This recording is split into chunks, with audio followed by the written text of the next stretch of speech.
Ragazzi, se avete provato a suonare con la distorsione ma il vostro suono non vi fa impazzire, non siete soli. Dovete sapere che il vero segreto usato dai professionisti per avere delle distorsioni ben definite è il controllo di un particolare parametro. E ora ve lo spiego utilizzando l'ultimo pedale di JHS Pedal, The Violet.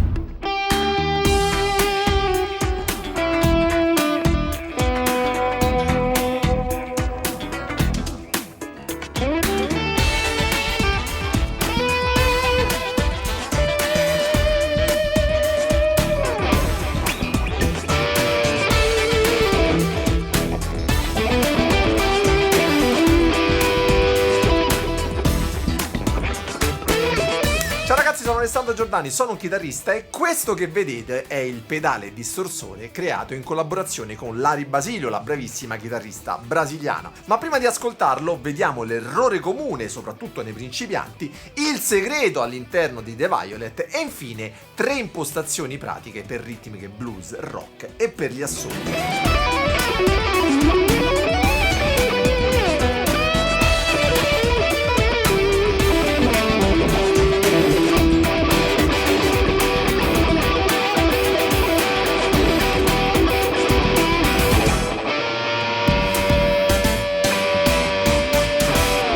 Iniziamo quindi dal problema che probabilmente stai vivendo anche tu in questo momento. Perché la tua distorsione suona male? Facciamo un esempio pratico. Prendi un distorsore qualsiasi, alza il gain al massimo e suona un accordo. Questo è l'errore che commette il 90% dei chitarristi quando prova a trovare un suono distorto molto potente. Molti infatti pensano che basti girare la manopola del gain verso destra per ottenere automaticamente un suono professionale. Ma vi faccio una domanda: quale errore avete commesso con la distorsione? La vostra esperienza mi interessa tantissimo, scrivetela nei commenti qui sotto che tanto lo leggerò. Il problema vero sta nei controlli di tono che molti ignorano. Bassi, medi e alti non sono soltanto delle manopole da girare così a caso. Ognuna di queste frequenze infatti lavora in modo diverso nel circuito del pedale e influenzano quindi il segnale. E ricordiamo che non tutti i potenziometri lavorano nello stesso punto del circuito, alcuni sono post distorsione, altri sono pre, quindi se non capisci quando e come agiscono rischi di rovinare il tuo suono prima ancora di iniziare a suonare. Guarda cosa succede con le impostazioni tipiche del principianti: bassi al massimo per avere potenza, gli alti ancora di più per tagliare nel mix e le medie. Le medie le abbassiamo, no? Perché tutti pensano che possano creare soltanto confusione.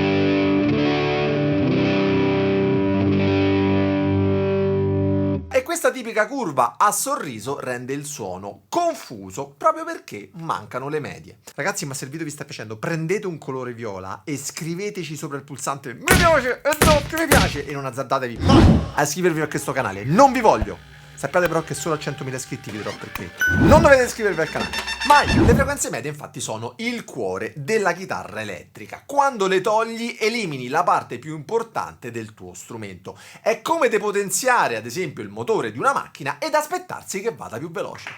Le medie quindi danno corpo, danno presenza e danno definizione al suono. Senza di loro la chitarra si perderebbe all'interno del mix, specialmente quando suoni con una band. Se suonate un accordo ad esempio con le medie tagliate suonerà sottile, suonerà debole, mentre lo stesso accordo con le medie bilanciate avrà corpo, definizione e la chitarra avrà il suo spazio naturale, invece di perdersi ad esempio tra le frequenze basse del basso e le frequenze medio-alte della batteria. Ma c'è un segreto che devi sapere. Quando il controllo delle medie lavora prima dello stadio di clipping, può scolpire la distorsione dall'interno invece di colorarla. Per cui capire dove e quando agiscono le frequenze nel circuito è la chiave per ottenere dei suoni puliti e definiti, anche con un gain molto elevato. E questo pedale, ragazzi, ne è la conferma. Vediamo come.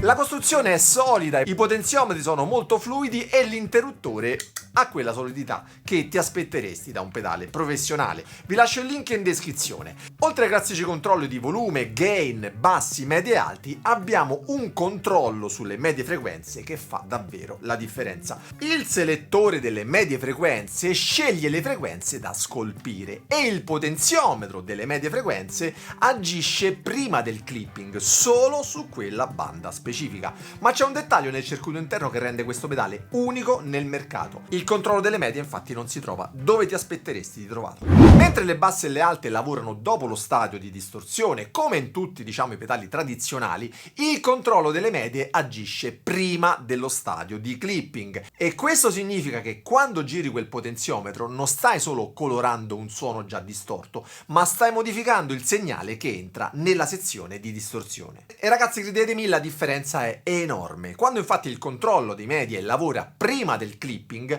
può enfatizzare o addirittura attenuare specifiche frequenze che poi verranno elaborate dalla distorsione. Ragazzi, vi faccio un esempio molto becero. È come quando cuocete la pasta: se il sale lo mettete nell'acqua di cottura o direttamente sul piatto già pronto, la differenza la sentite subito. Ora ascoltate queste due clip, stesso gain, stessa impostazione, ma cambiamo soltanto il controllo delle medie. Iniziamo con le medie tagliate, prima ovviamente del clipping.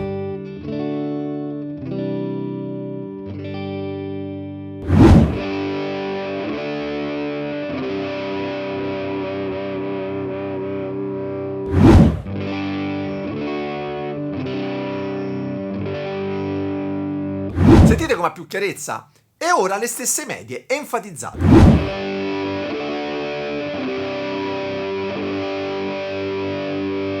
Ed ecco come diventa più preciso e aggressivo. È lo stesso identico circuito, ma con due personalità completamente diverse. Questo approccio permette di scolpire la distorsione dall'interno. Puoi ottenere dei suoni tipo blues breaker con le medie tagliate per avere quindi più spazio e dinamica, oppure virare verso territori stile tube screamer, enfatizzando quindi le medie per bucare il mix. Quindi un solo controllo ti dà accesso a due filosofie di distorsione opposte. Il design quindi permette di gestire l'headroom in maniera molto intelligente. Quando hai bisogno di più pulizia e dinamica, togli le medie prima del clipping e ottieni quindi più headroom prima che il segnale diventi crunch. Quando invece serve più focus, più presenza, le enfatizzi e il pedale diventa più diretto e incisivo. La stessa Larry Basilio, che ha collaborato con GHS per questo progetto, descrive questo pedale come tight and focused. E ora capisci il perché. Il controllo delle medie prima del clipping crea quella precisione e definizione che senti nelle sue registrazioni. Ragazzi, ma se non sapete come ottenere un bel suono, allora fate un investimento su voi stessi. Andate a studiare il mio corso Suoni Effetti, dove imparerete a gestire 17 effetti più utilizzati dai chitarristi e a creare 29 catene adatte a qualsiasi genere. Vi lascio il link qui sopra e in descrizione. Ma ragazzi, la vera magia di questo pedale la scoprite quando lo metti alla prova con 3 settaggi tipici per la chitarra ritmica e solista. Partiamo quindi dal clean boost, tipico ad esempio del blues. Gain a ore 9 e medie leggermente tagliate per ottenere un overdrive trasparente che risponde dinamicamente al tocco, come un vero clean boost.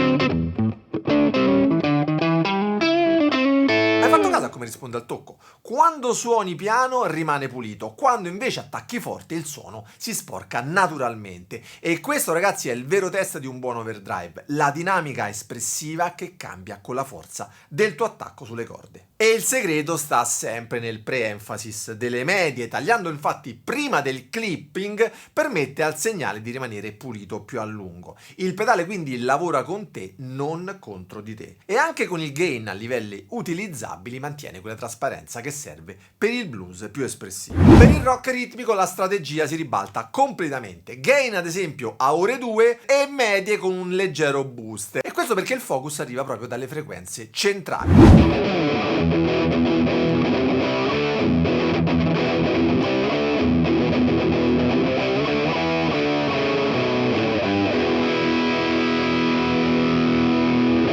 Hai sentito com'è tagliente senza però essere aggressivo? Le medie enfatizzate prima del clipping creano quella presenza che serve per emergere nel mix all'interno della band. E per i lead e gli assoli la magia continua. Gain più alto, alzo leggermente il volume e lascio le medie in boost per avere quindi più sustain e definizione sulle note singole.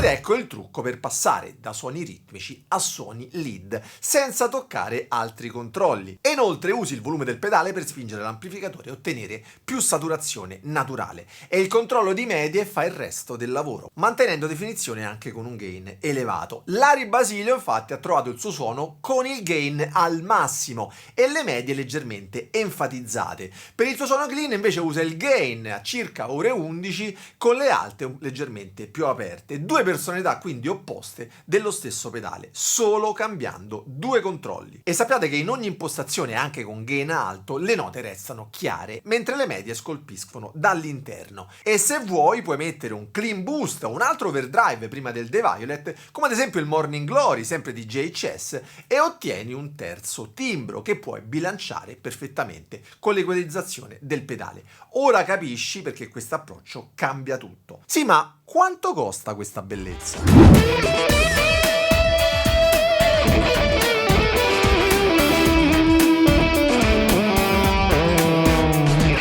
The Violet costa circa 230 euro e che è un costo a mio avviso in linea con altri prodotti professionali, trovate sempre il link in descrizione. A me è piaciuto tantissimo, lo terrò fisso nella pedaliera, mi serviva un distorsore versatile, anche perché come avete visto il segreto per un suono rock professionale non sta soltanto nel gain, ma nel controllo del punto di intervento delle medie frequenze, e The Violet ti dà proprio questa potenza in un solo pedale. Ma se pensi che questo pedale sia troppo potente e preferisci un suono più morbido, allora non perderti questo video qui sopra. Noi ci vediamo la prossima settimana con il prossimo video. Ciao ragazzi, buona musica!